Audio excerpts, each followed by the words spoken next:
اور اسی کتاب جو خواص آیت قرآنی جس میں ابھی سے پہلے میں نے ذکر کیا، اس کے اندر بھی یہ بات آئی کہ سستی و کاہلی دور کرنے کے لیے بھی تلاوت سورہ الحمد کی بڑی تاکید ہے۔ اسی طرح سے اپنی علمی کمی کو دور کرنے کے لیے بھی سورہ الحمد کی تلاوت کی جا سکتی ہے، علمی کمی کو دور کرنے کے لیے۔ ابھی میرے پاس اتنا وقت نہیں ہے، لیکن ایک مجتہد کے حوالے سے ہے کہ ان کے کان میں امیر المومنین نے سورہ الحمد کی تلاوت کی تھی، پورے سورہ الحمد، اور اس کے بعد سے ان کی تمام علمی مشکلات حل ہو گئی تھی۔ تو بہرحال اپنے علم کی کمی کو دور کرنے کے لیے بھی سورہ الحمد کی تلاوت کی جا سکتی ہے، یا مثلا کوئی طالب علم ہے صحیح طور پر پڑھ نہیں پا رہا ہے۔ آج کل والدین بہت پوچھتے ہیں کہ بھائی بچہ ہے یہ ہمارا یہ تعلیم میں بالکل انٹرسٹ نہیں لے رہا ہے، اسکول کی تعلیم میں بھی نہیں لے رہا ہے، مدرسے کی تعلیم میں بھی نہیں لے رہا ہے، تو کیا کیا جائے؟ تو ان کے لیے بھی یہ ہے کہ والدین سورہ الحمد کی تلاوت پڑھ کر اس بچے کے اوپر دم کریں، اور یا اس کو پانی کے اوپر یا اس کے کھانے کے اوپر، تو پھر دیکھیں گے انشاءاللہ اس کی کیسی برکات نازل ہوتی ہیں۔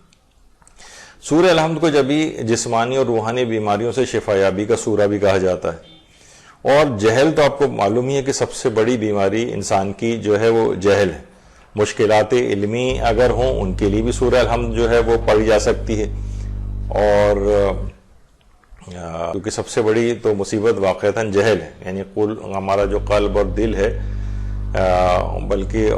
جتنی بھی فزیکل بیماریاں بھی ہیں اور جتنی ہماری جو روحانی بیماریاں بھی ہیں، ان میں سب سے سر فہرست دیکھا جائے تو جہالت کا مرض ہے۔ تو یہ بھی انشاءاللہ اس سے دور ہوتا ہے۔ اور اس سورے میں کی جانے والی اگر دعا قبول ہو جائے، مثلا اس سورے کو جب ہم بار بار پڑھتے ہیں، ہمارا ایک عالمیہ یہ بھی ہے کہ ترجمے کو بھی صحیح ہمیں پتہ نہیں ہوتا کہ ہم پڑھ کیا رہے ہیں۔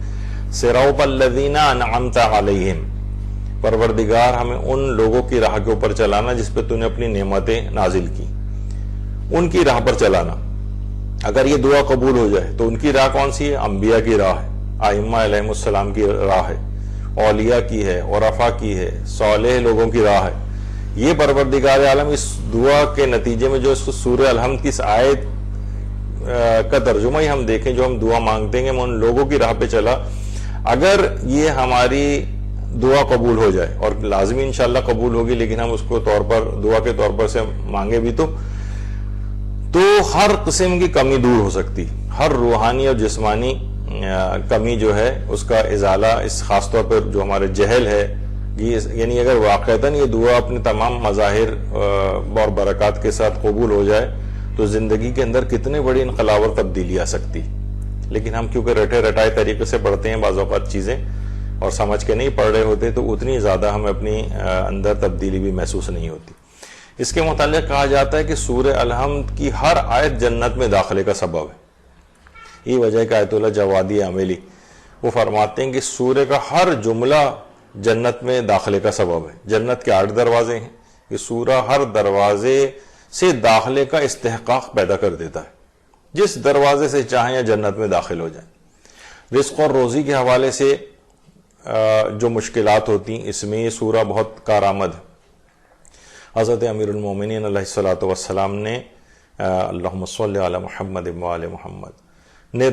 روزی اور رزق کے سلسلے میں جو مشکلات ہوتی ہیں، انسان کی جاب کے سلسلے میں پریشانیاں ہوتی ہیں، کاروبار کے اندر نقصان ہو رہا ہے مثلا، تو رزق اور روزی کے سلسلے میں پریشانیوں سے نجات کے لیے سورہ فاتحہ کو پڑھنے کی بہت تاکید کی۔